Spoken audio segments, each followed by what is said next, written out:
os nossos governos cumpriram o tempo todo a lei de responsabilidade fiscal, e isso deu uma sustentabilidade para as finanças públicas duradouro.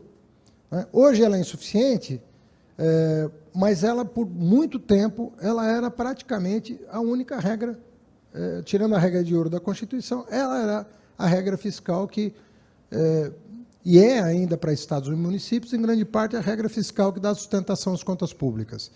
Então, o arcabouço fiscal que nós pretendemos encaminhar, ele, na minha opinião, tem que ter a premissa de ser confiável, né, de ser sustentável e de demonstrar a sustentabilidade das finanças públicas. O que significa isso?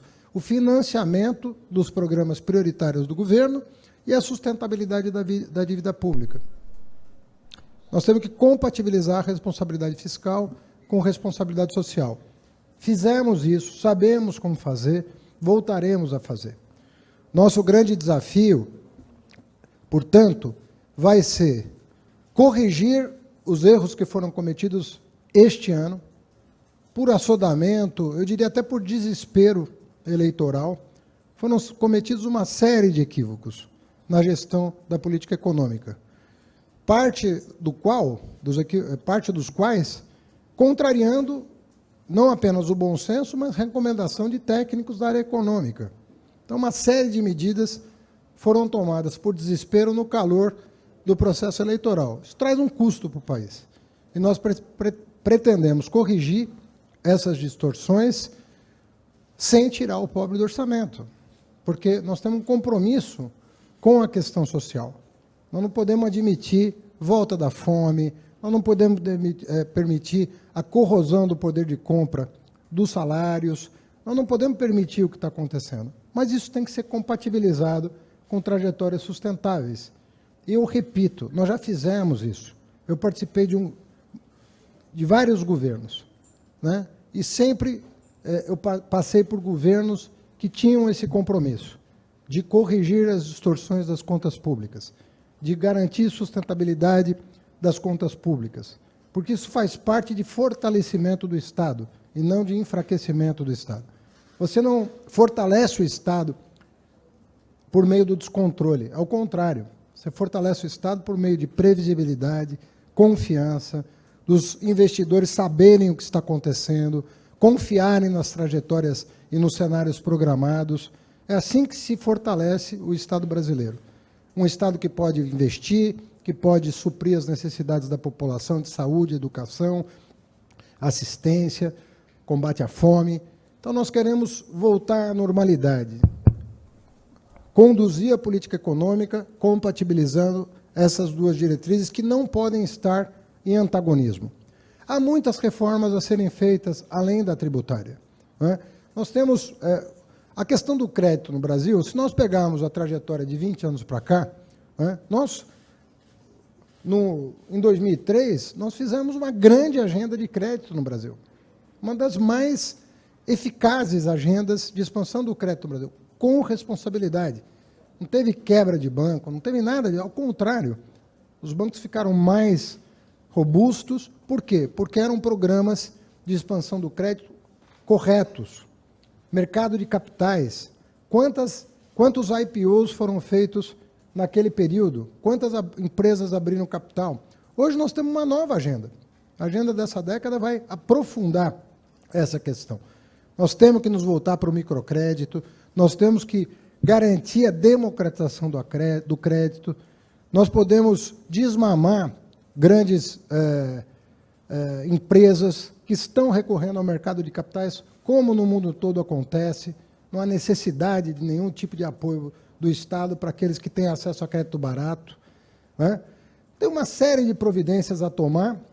As cooperativas de crédito estão aí reclamando providências que podem ser feitas. Tem a regulação do mercado financeiro, que inclusive prosperou no último período, né, no sentido de garantir mais concorrência. E tem uma agenda também com o sistema financeiro. E nós não teremos nenhum preconceito em sentar com o sistema financeiro para o aperfeiçoamento das regras, da governança, da sustentabilidade. Sem educação de qualidade e crédito, não há economia de mercado que prospere. Esses são dois pilares de um mercado eficiente. As pessoas têm que ter capacidade e elas têm que ter acesso a crédito, porque nem todos nascem proprietários. E o crédito é um mecanismo mais eficaz, junto com a educação, de permitir ascensão social, multiplicação de oportunidades. Fiz 2 reuniões, já tinha feito a reunião só com o Guedes, hoje eu fiz a reunião com a equipe do Guedes. Quero dizer que fiquei surpreso com o fato de que praticamente toda a equipe dele é de servidores públicos. Toda. Oi? Não ouvi. Bom, isso não é problema meu, isso é problema dele. O que eu quero dizer é que as informações que nós vamos precisar para seguir com a agenda, e existe uma agenda que não é de governo, é uma agenda de Estado. Agenda de Estado. O Estado também, a sua burocracia se defende no sentido nobre do termo. Protege a sociedade. Protege a sociedade, tenta aperfeiçoar os mecanismos de proteção da sociedade. Isso tudo é uma agenda que nós vamos nos deter em todos os projetos que foram engavetados, que foram para o Congresso e não tiveram a atenção devida, para que essa agenda, educação, combate à fome, acesso a crédito, tributos justos, um sistema tributário eficiente, simples, transparente e eficaz, avance. Então, nós temos aí uma agenda bastante concreta para tocar e que vai dar condições para a gente avançar. Tive hoje uma reunião apenas com o presidente do Banco Central. Com a equipe eu vou ter em seguida, como fiz com o Guedes. Tive primeiro com ele, depois com a equipe. Oi? Não, tá ruim aqui a acústica. Depois eu vou ouvir vocês com mais calma. Fiz uma agenda com o presidente Roberto Campos, que também me recebeu muito bem. Tivemos uma conversa muito franca. Estamos com uma experiência nova no Brasil. Nem ele viveu, nem eu vivi. Eu sou o ministro da Fazenda, que vou ter que conviver institucionalmente com o presidente do Banco Central, que não foi nomeado pelo presidente eleito. Carrega 2 anos de mandato até 2024. E ele vai ter que conviver com o ministro da Fazenda, que não era aquele que o convidou para ser presidente do Banco Central. Então, tem uma questão institucional que começou bem.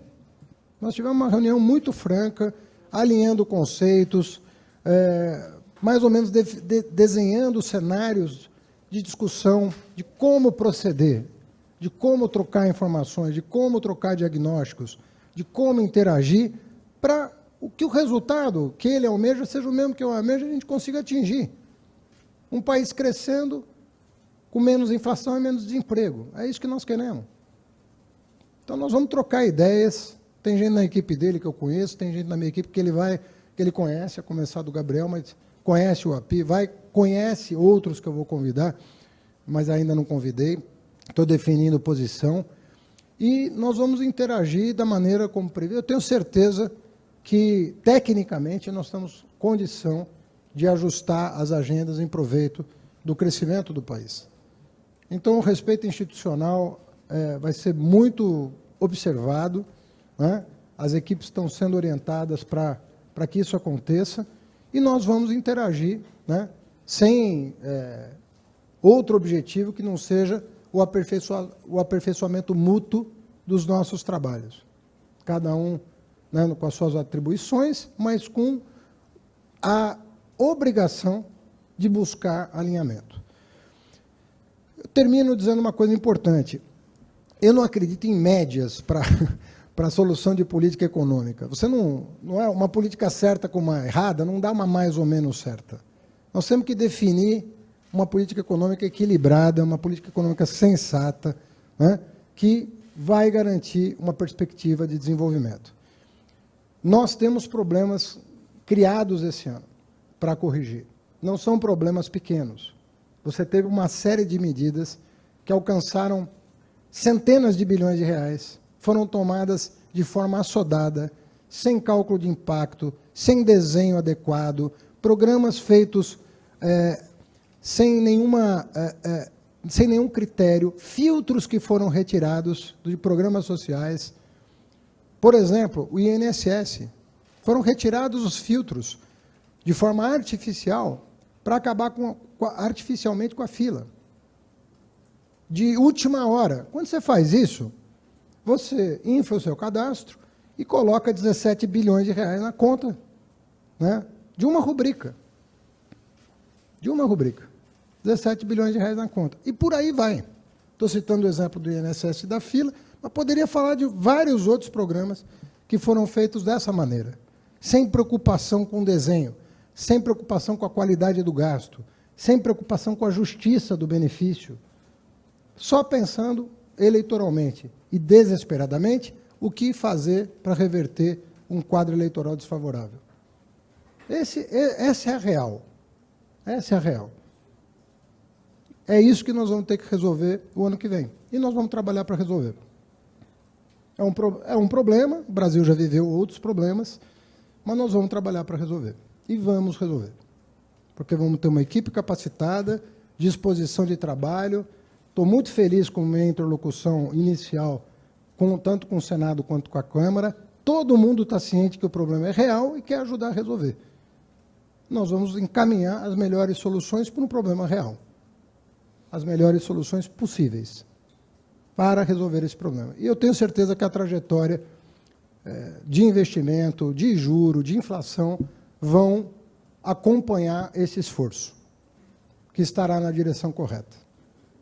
Dito isso, vou responder algumas perguntas. Eu tenho reunião com o ministro Rui Costa daqui a pouco, mas podemos, Chico, orientar algumas perguntas aqui. Só queria reforçar o combinado da gente fazer uma pergunta por veículo, tá? Para poder a gente atender mais pessoas. Boa noite, ministro. Marta Beck, da agência Bloomberg. Gostaria de pedir para o senhor falar um pouco... Está ouvindo? Estou. Gostaria de pedir para o senhor falar um pouco sobre o trabalho que o senhor espera fazer com o Ministério do Planejamento.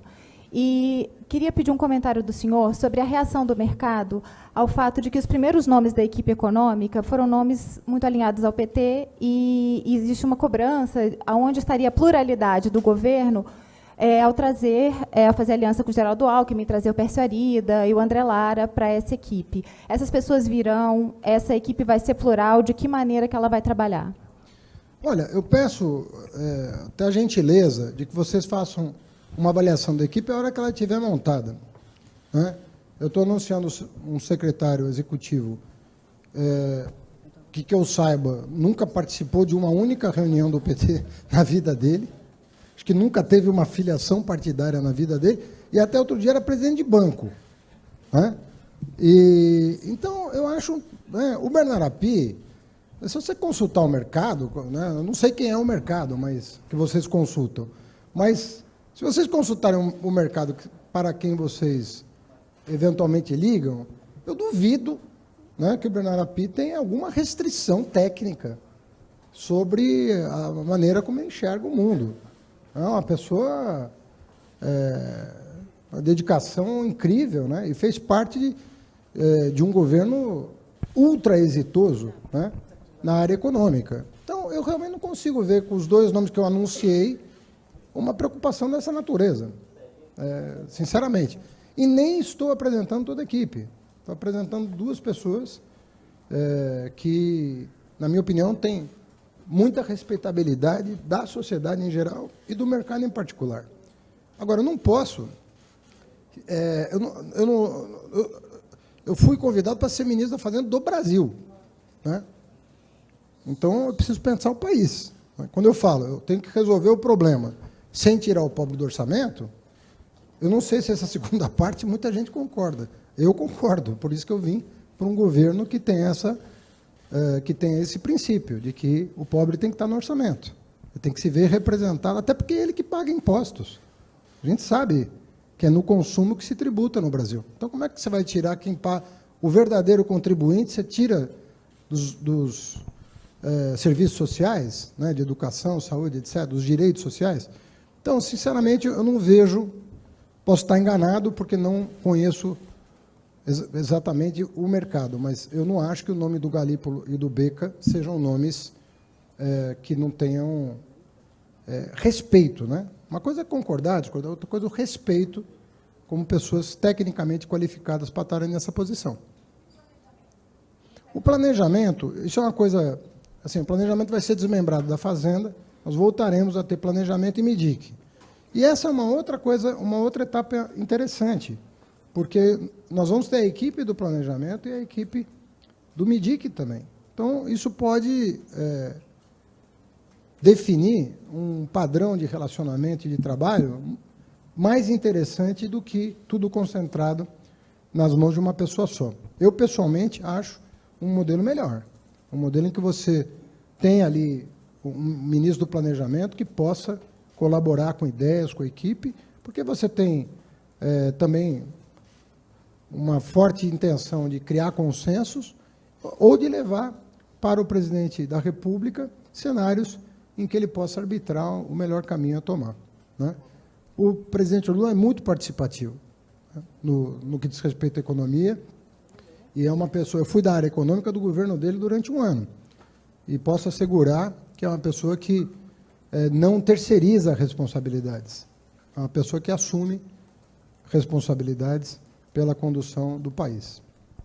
Eu queria reforçar o pedido de uma pergunta só por repórter, tá? Olá, Célia Frouf, da Agência Estado Broadcast. O senhor falou muito aqui sobre crédito, inclusive na campanha a gente ouviu falar do programa Desenrola, que é uma outra vertente para crédito. Eu queria saber se há a intenção de o PT voltar a usar bancos públicos, como já fez no passado, para ter uma concorrência no mercado e baixar as taxas de juros da ponta consumidor. E, junto com isso, é uma mesma pergunta, porque isso provavelmente precisa dos nomes dos presidentes de bancos. Queria saber como é que está essa discussão. Tá.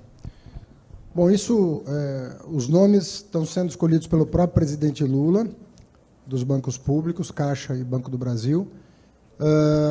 E, em relação à sua pergunta, eu diria o seguinte: o mundo mudou muito de 2003 para cá, sobretudo no que diz respeito à tecnologia. Você tem players hoje no mercado que você não tinha 20 anos atrás. Você tem uma regulação prosperando no mundo todo que não existia. Hoje, existem bancos fortes que praticamente não têm agência. Então, tem uma plataforma hoje, você pode trabalhar no sentido de garantir mais concorrência, mais flexibilidade,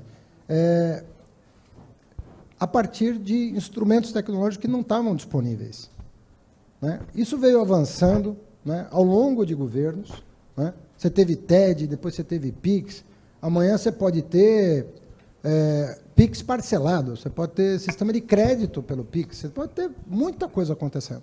Isso tudo tende, com os rigores da autoridade regulatória, que é o Banco Central, você pode ter uma profusão hoje de agentes que vão ajudar a democratizar o crédito, fortalecer a concorrência e fazer a taxa de juros para o tomador final cair, os spreads caírem e assim por diante.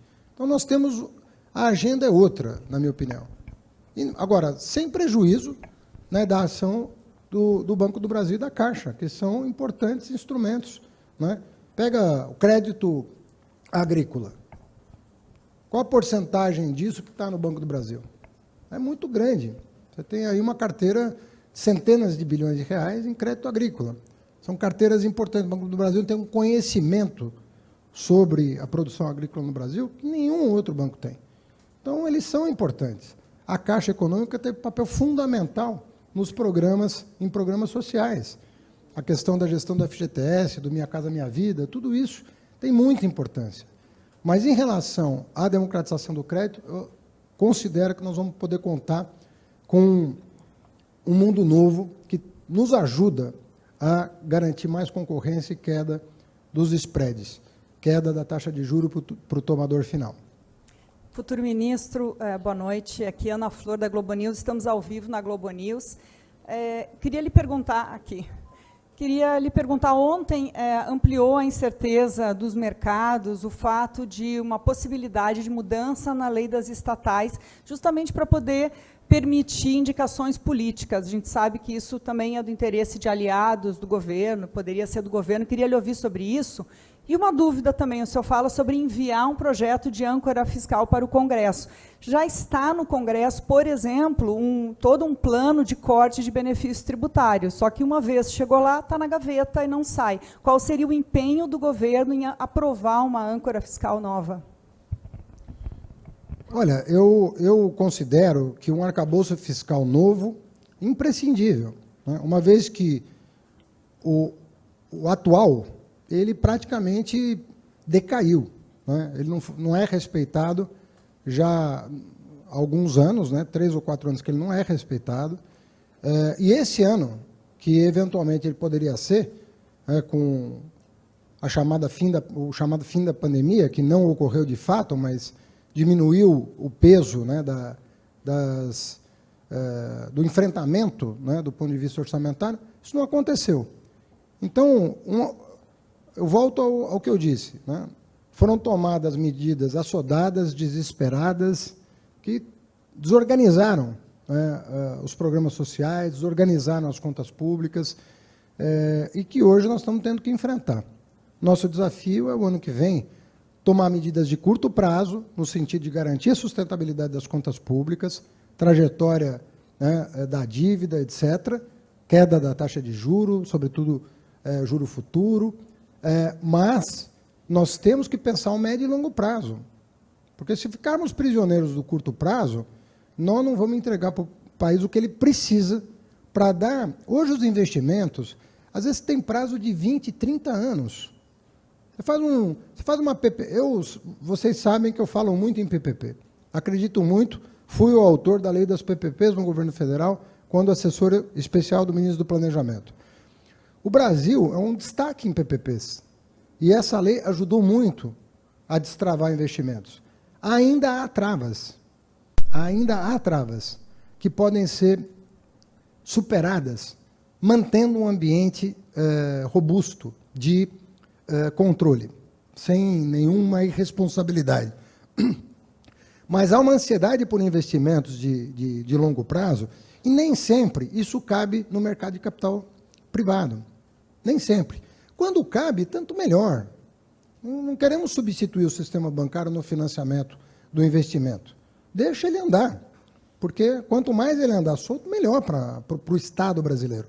Mas há algum tipo de investimento em que isso exige a participação do Estado, justamente as PPPs. Então, você tem, por exemplo, no campo da mobilidade urbana. Há investimentos, um corredor de ônibus, você consegue fazer com orçamento.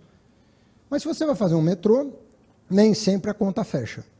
Então, você não consegue fazer uma concessão. Em São Paulo, você tem vários casos de linhas de metrô que a conta não fecha com o mercado de capital. A tarifa não paga. Então, a ideia da PPP é exatamente essa. A vantagem dela é que ela passa por um crivo de mercado, porque nenhum parceiro privado vai entrar num projeto ineficiente, a não ser que ele erre, mas daí o empresário errou, não foi o Estado. Ele pode errar, mas é difícil uma pessoa não ser meticulosa no cálculo disso. E muitas vezes falta 5%, falta 10% para fechar uma conta que vai gerar bilhões de investimento e milhares de empregos.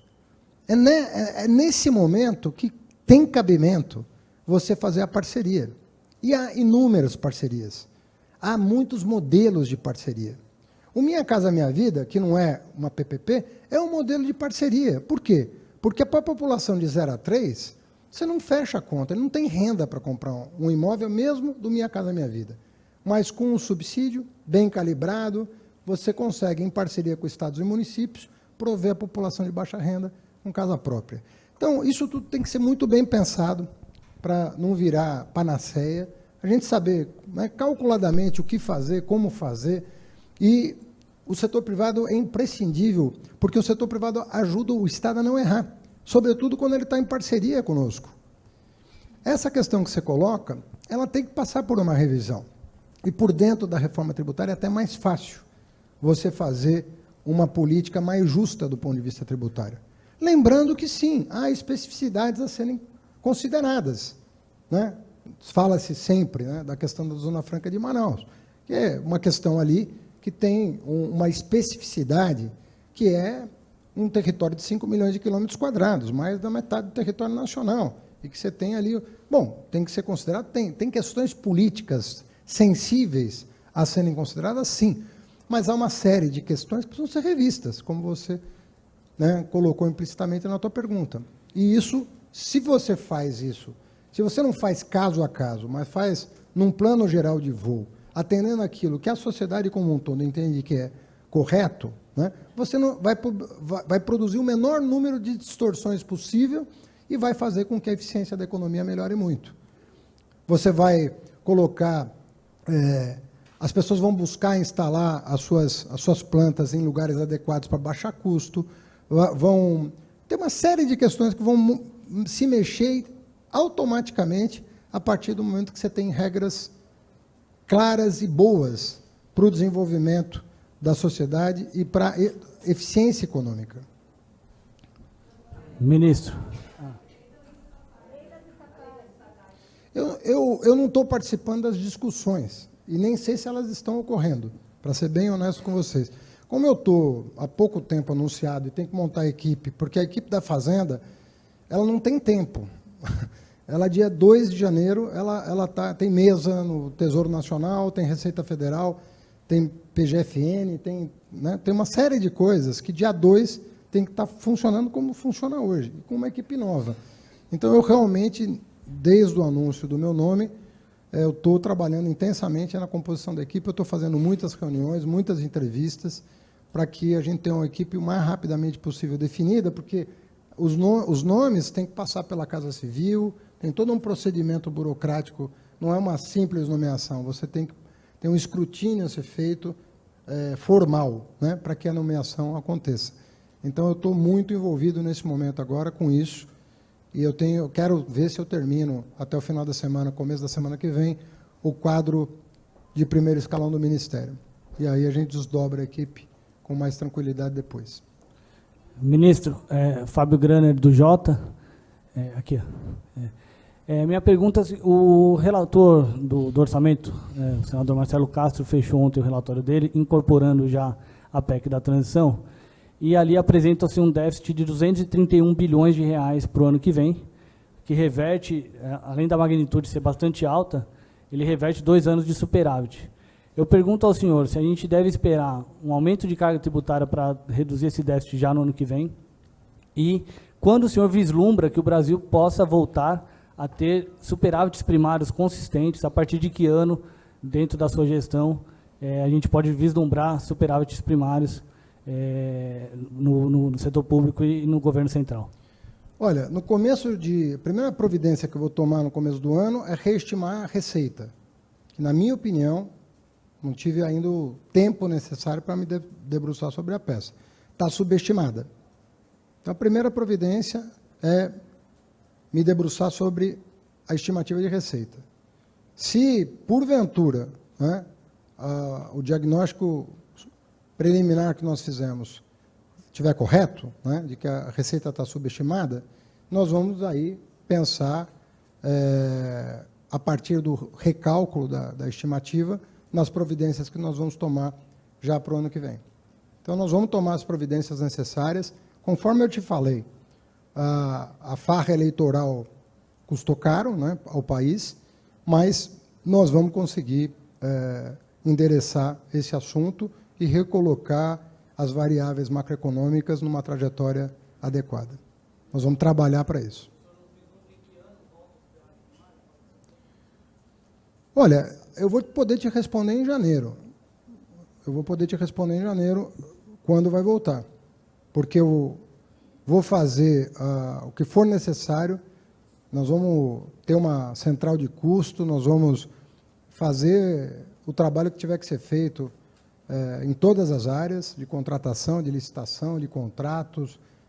Vamos fazer toda a força para cortar o supérfluo, né, para ajustar os contratos, para ajustar as despesas, mas eu tenho que fazer isso com a reestimativa de receita que a minha equipe vai fazer.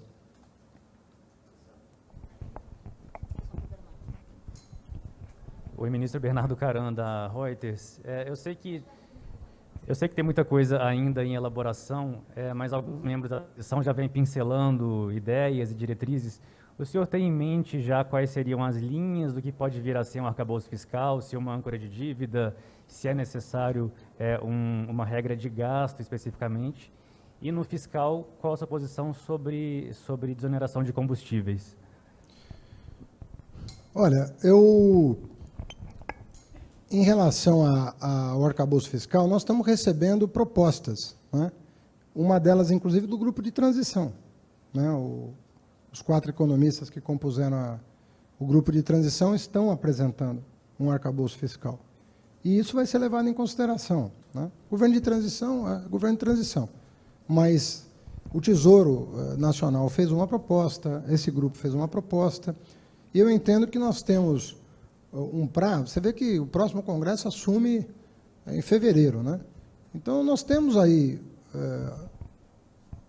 algum tempo para nos debruçarmos sobre essa proposta e validarmos ela com o presidente da República, né? O presidente da República não tomou conhecimento das propostas que foram oferecidas. Então, nós vamos elaborar uma proposta para o presidente, submeter ao governo como um todo, porque isso vai afetar todos os ministérios, vai afetar a sociedade brasileira, vamos explicar os benefícios da proposta que nós fizermos e encaminhar ao Congresso Nacional. A PEC, ela tem um prazo de alguns meses para a gente apresentar o arcabouço fiscal, o novo arcabouço fiscal. Eu não pretendo usar o prazo que está lá, isso eu posso te assegurar. Não pretendo usar o prazo da PEC. Eu vou tentar entregar o quanto antes, porque eu entendo que isso vai fortalecer o debate sobre reforma tributária. Então, uma coisa tem sinergia com a outra, nós podemos avançar no primeiro semestre. Para avançar no primeiro semestre, eu preciso encaminhar para o Congresso com alguma antecedência.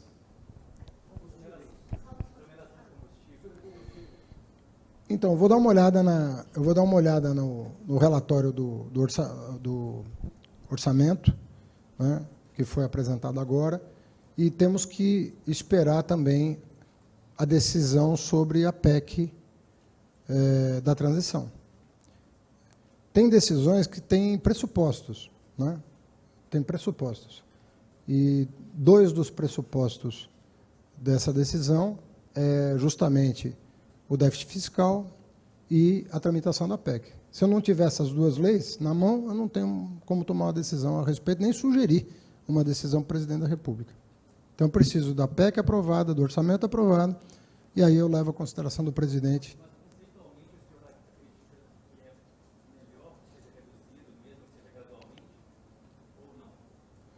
Olha, eu acho que, primeiro, tem uma outra questão que é a decisão do Supremo em relação ao ICMS dos estados. Você vê que tem muita variável em jogo, né, que decisões que estão sendo tomadas agora. Então, nós estamos no dia 13, hoje, 14, não sei, 13. Então, nós temos um tempo aí, provavelmente de uma semana, em que nós vamos saber qual é a realidade do ano de 2023, que é a peça orçamentária e a PEC da transição. E eu vou olhar para esses números, vou olhar o que o Congresso aprovou na PEC da transição e quais são as projeções do orçamento de 2023 para levar ao presidente uma definição do que fazer. Oi, ministro. Boa noite. André Espinel, do New York Times. Aqui na frente, ministro. Eu não estou... Aqui. Está uma luz aqui. Eu não... Em janeiro tem Fórum Econômico Mundial e um dos temas que devem ser abordados, devem ser prioridade do Fórum Econômico é clima, meio ambiente e economia verde. Eu queria saber qual que é o nível de prioridade que a sua gestão vai dedicar a esse tema e quais são as ideias que o senhor já tem para essa área da economia verde, dos projetos de crescimento verde. E queria também saber se o senhor já sabe mais ou menos qual vai ser a delegação que vai para a Suíça. Não discuti isso ainda com o presidente Lula, vou discutir a conveniência não sei se ele vai, né, tenho que discutir com ele. Agora, tanto o programa de governo do presidente quanto o meu no governo do Estado de São Paulo tem um capítulo específico sobre transição ecológica, né? Então, quem quiser saber o nosso pensamento a respeito disso, basta ler os compromissos que nós assumimos, tanto ele quanto eu, na agenda ambiental. Né? A própria reaproximação com a Marina Silva, tudo isso tem um sentido, a ida do presidente à COP27, a maneira como ele foi recepcionado, o desejo dos chefes de Estado imediatamente dialogarem com o Lula a agenda ambiental. Praticamente todas as grandes economias já estão agendando com o presidente Lula encontros no primeiro semestre do ano que vem. Primeiro item de pauta é a questão ambiental e os investimentos estrangeiros no Brasil. O presidente Lula pode ter uma grande capacidade de atração de investimento externo no Brasil. Grande, sobretudo, se nós tivermos o compromisso com o meio ambiente, que isolou o Brasil. Essa questão isolou o Brasil do resto do mundo. Não é pouca coisa o presidente Lula ter ganhado as eleições no âmbito dos não residentes. Pela primeira vez isso aconteceu. Os não residentes votaram majoritariamente no presidente Lula, porque a nossa imagem no exterior estava absolutamente degradada. Absolutamente degradada. Houve um alívio internacional pela importância da economia brasileira, do ponto de vista da geração de energia limpa, das novas tecnologias, do carro, do motor híbrido flex, do hidrogênio verde, do parque eólico do Rio Grande do Norte, das placas fotovoltaicas em fazendas enormes do interior de São Paulo, interior de Minas. Essa é a agenda que que está na ordem do dia. E eu penso que, se nós fizermos bom uso do prestígio internacional do presidente Lula, nós vamos, e a credibilidade que ele tem em relação aos compromissos internacionais que ele assume, nós podemos atrair muito investimento para o Brasil. Isso pode dinamizar o crescimento dos próximos anos. Não tenho dúvida que isso vai acontecer. Oi? Eu, pessoalmente, era candidato ao governo do Estado, de São Paulo, mas eu vou me debruçar sobre isso com a equipe para a gente fazer. Tem muita coisa no âmbito da recuperação de áreas degradadas. Nós temos 30 milhões de hectares degradados no Brasil. Eu já recebi indicações lá no Egito de investidores estrangeiros que querem investir na recuperação dessas áreas. Nós já sabemos que não precisamos desmatar nada para garantir aumento da produção do agronegócio ou da agricultura familiar, nada disso. Nós temos terra nua e degradada que pode ser recuperada e colocada à disposição dos produtores. Para isso, vai precisar ter investimento nacional e estrangeiro, e o ambiente de negócio não poderia ser melhor para essa finalidade. Valeu. Ministro, boa noite. Débora Bergamasco, do SBT. Eu vou responder mais duas perguntas, a da Débora e mais uma, a última. Obrigada. Obrigado a você. Em uma coletiva na semana passada, o economista Antônio Corrêa de Lacerda, ele falou que Lula tinha falado, né, que a política econômica não vai ser do ministro da Fazenda, vai ser uma política econômica desenvolvida assim pelo governo, ao contrário do que é no atual governo de Jair Bolsonaro, e que seria uma política econômica discutida e executada pela Fazenda, Planejamento e MDIC. Eu queria saber se o senhor conversou sobre isso com o presidente Lula, se ele falou sobre essa orientação, o que o senhor acha, né, dessas decisões aí, dessas atuações nesse trio de ministérios. E eu queria saber também o que o senhor conversou reservadamente com Paulo Guedes hoje no almoço, na reunião. Não, sempre quando você vai fazer uma reunião com a equipe, você prepara a reunião antes. Qual a pauta, qual a agenda, como nós vamos nos apresentar, qual é o objetivo da reunião. Então, ali foi uma fala muito rápida, sei lá, 15, 20 minutos, antes de subir para a reunião e encontrar todo mundo. Eu senti um clima, como na primeira reunião, clima ótimo. Está sendo feita a transição que é prevista em lei ser feita, sabe? Com cordialidade, com transparência. Até aqui, eu quero dizer, já elogiei, elogio de novo. Reuniões em ambiente republicano. Né? Temos um país para tocar. Espera a mesma coisa do Banco Central, a julgar pela maneira como o presidente Roberto Campos Neto nos recebeu. Clima, todo mundo sabendo do que está falando, não tem nenhum desavisado na reunião, todo mundo sabe quais são os desafios que estão colocados, e a melhor coisa do mundo é quando você sabe o desafio que você vai enfrentar. Você sabe o real problema que você tem que enfrentar. E Obviamente, tem protocolos que precisam ser respeitados, né? Tem coisas que são faladas reservadamente. Agora, eu falo aquilo que eu acho para vocês. Quando eu falo que nós damos uma lambança eleitoral que precisa ser corrigida, é uma opinião pessoal minha, compartilhada por 90% dos economistas sérios desse país. É uma lambança. Então, vamos corrigir, vamos adequar e vamos, além de corrigir o que foi feito de errado, fazer o que não foi feito de certo. Se a gente fizer essas duas coisas, o Brasil retoma. Economia grande, pujante, a liderança extraordinária na presidência da República, homem respeitado no mundo inteiro, desejo de parceria do mundo com o Brasil, né?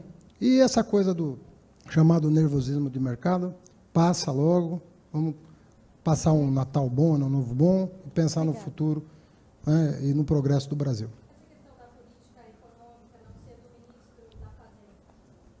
Eu não entendo muito bem essa colocação, porque, na verdade, os ministérios têm que trabalhar todos em... Por que você vai excluir o Ministério do Desenvolvimento Social da política econômica? Por que você vai excluir a Casa Civil da política econômica? Por que você vai excluir os outros ministérios, o Ministério de Gestão da política econômica? Isso é um grupo de pessoas. Não existe o dono da verdade em política econômica. Não vejo dessa forma. Eu não acho que política econômica é atribuição exclusiva de economista. Eu acho que você tem um projeto, você tem parceiros, você tem a percepção na ponta do que está acontecendo e você vai buscar as soluções para esse projeto. Mas eu me sinto muito bem na convivência com esses companheiros que estão sendo anunciados e, mais ainda, a confiança no presidente Lula e na confiança que ele deposita em mim. Ministro, Adriana Fernandes, do Estadão. Eu queria ouvi-lo sobre a PEC. Queria saber uma expectativa que o senhor, no mercado, que o senhor ainda possa trabalhar para desidratar um pouco essa PEC, porque o mercado vê insegurança com a sustentabilidade da dívida. Queria saber o que o senhor pode falar sobre isso.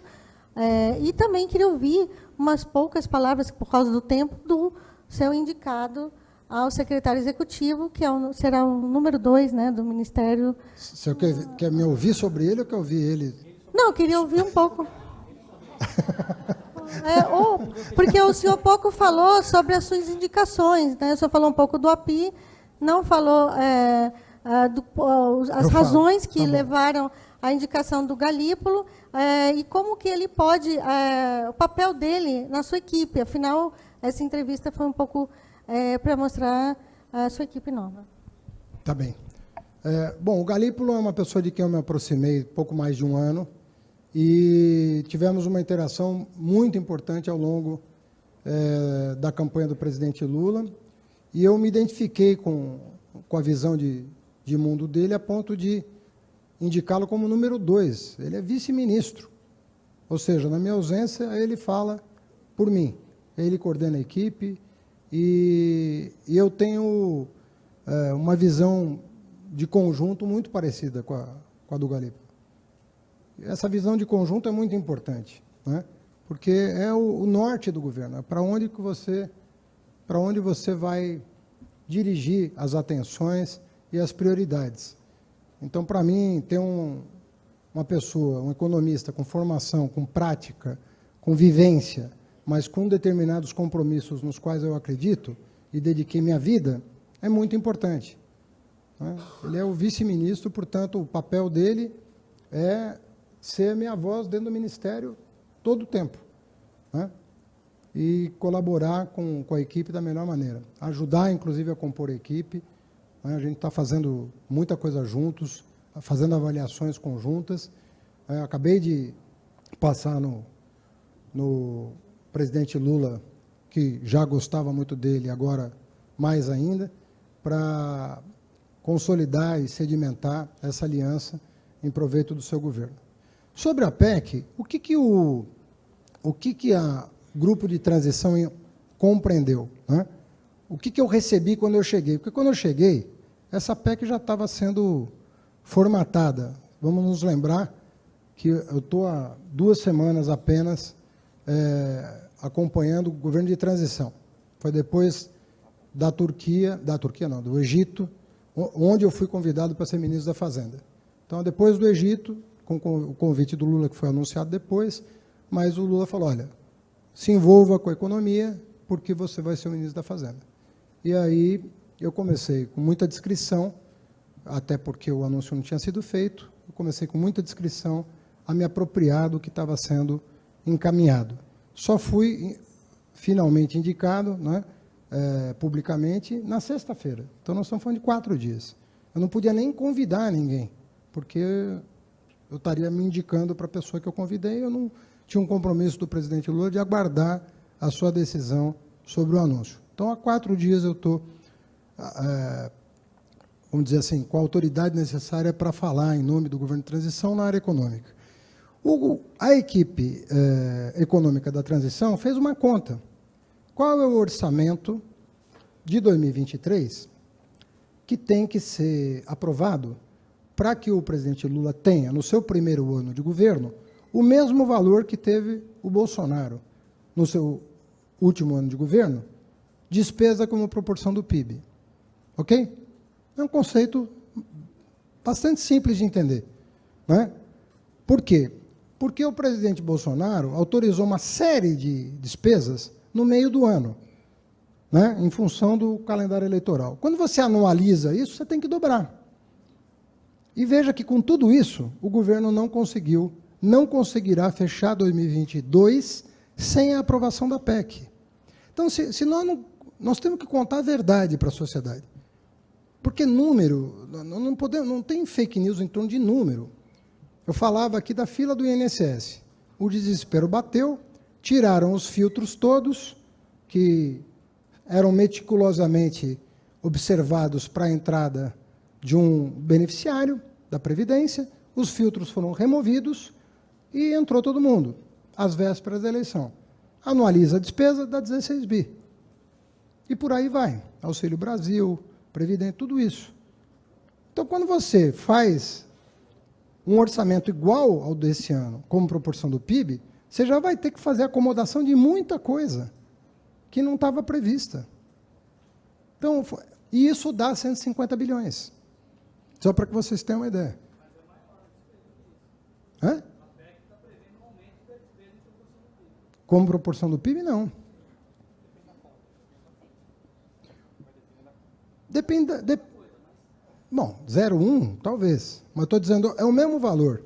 É um valor para manter os benefícios de quem foi, digamos assim, afetado por decisões eleitoreiras de última hora. Essa que é a verdade. Então, se a gente não levar em consideração isso, eu não estou aqui querendo fazer herança, eu não entro nessa, não estou falando de herança bendita, maldita, eu não vou entrar nessa. Eu estou falando uma real. Vocês todos cobriram o que aconteceu no meio do ano, em meio ao processo eleitoral. Nós temos um problema, nós temos um desafio a enfrentar. E o que eu estou me colocando aqui à disposição de fazer é enfrentar esse desafio. E equilibrar essas contas sem expulsar o pobre do orçamento. Ao contrário, fortalecendo o nosso compromisso com a camada que foi prejudicada, né, por esse modelo econômico. É isso. Não. Conforme eu te falei, quando eu cheguei, a PEC já tinha sido apresentada. Aliás, eu soube pelo jornal, porque eu tinha sido convidado no Egito com o compromisso de que ia aguardar o momento mais oportuno, segundo o presidente, de anunciar meu nome. Então, quando voltei do Egito, me apropriei do que estava acontecendo. E esses 4 economistas, Pércio, André, Guilherme e Nelson, pessoas que passaram pelo Estado brasileiro, né, com exceção do Guilherme, mas um foi ministro, outro foi presidente do Banco Central, outro foi... Fizeram assim, olha, não é razoável que o próximo presidente, com todos os compromissos assumidos no meio do ano, possa gerenciar um orçamento menor em 2023 do que o de 2022. Então, é isso. É disso que se trata. E aí, esse ajuste fino, ele está sendo feito pelo Congresso. ele está sendo pensado. Essas questões estão sendo levadas em consideração. E aí nós vamos ver qual é a decisão final, porque sendo uma PEC, nem passa pelo presidente da República, ela é promulgada pelo presidente do Congresso Nacional. Então, o que eu estou querendo dizer é que tem uma lógica nessa PEC para dar sustento, e um compromisso do governo que eu estou empenhando, de que eu vou enfrentar o problema. Nós estamos herdando um problema e nós vamos enfrentar o problema, que é o de responsabilidade sem exclusão. É isso. É uma fórmula difícil? É, mas nós estamos assumindo esse desafio. Eu não teria aceitado o cargo se não fosse para fazer isso. Eu acredito que a gente tenha que fazer isso. E eu vou fazer isso enquanto eu estiver no cargo. Vou obstinadamente buscar esse resultado. Ajustar as contas sem penalizar a população que foi incorporada de última hora a esses programas. Boa noite, gente. Tudo de bom.